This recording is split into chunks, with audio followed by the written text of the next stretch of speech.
അപ്പോൾ നമുക്ക് എംബ്രോയിഡറിയിലെ first stitch ഒന്ന് നോക്കിയാലോ. അപ്പോൾ ചെറിയൊരു ഫ്രെയിമാണ് ഞാൻ എടുത്തേക്കുന്നത്. ലൈനിങ് തുണിയാണ് ഞാൻ യൂസ് ചെയ്യണത് കേട്ടോ. അതൊന്ന് ഷേപ്പ് ചെയ്ത് കട്ട് ചെയ്ത് എടുക്കുന്നുണ്ട്. എന്നിട്ട് അതിൽ ലൈൻ വരയ്ക്കുന്നുണ്ട്. അതായത് നമുക്ക് എളുപ്പത്തിൽ സ്റ്റിച്ച് ചെയ്യാൻ വേണ്ടിയാണ്.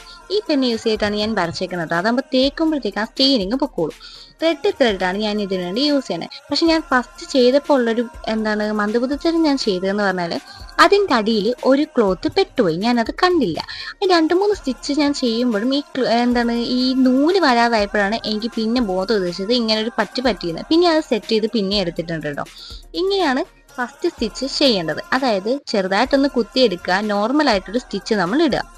അത് കഴിഞ്ഞ് ചെറിയൊരു ഗ്യാപ്പ് ഇട്ട് വലിച്ചെടുത്തിട്ട് ആ സ്റ്റിച്ചിന്റെ എൻഡിൽ കുത്തി താഴെ ഇറക്കുക. ഇങ്ങനെയാണ് സ്റ്റിച്ച് കണ്ടിന്യൂസ് ആയിട്ട് ചെയ്തുകൊണ്ട് ഗ്യാപ്പ് ഇടാതെ അടുപ്പിച്ച് ചെയ്യാം. അപ്പൊ നല്ല വൃത്തിക്ക് ഇടും. നമ്മളൊന്ന് പ്രാക്ടീസ് ചെയ്ത് കഴിഞ്ഞാൽ അത്യാവശ്യം നല്ല വൃത്തിക്ക് തന്നെ കിട്ടും കേട്ടോ. അപ്പൊ നമ്മൾ ചെയ്ത് പഠിക്കുമ്പോൾ ഈ തുണിയിൽ ചെയ്യാൻ വേണ്ടി ശ്രമിക്കുക കേട്ടോ.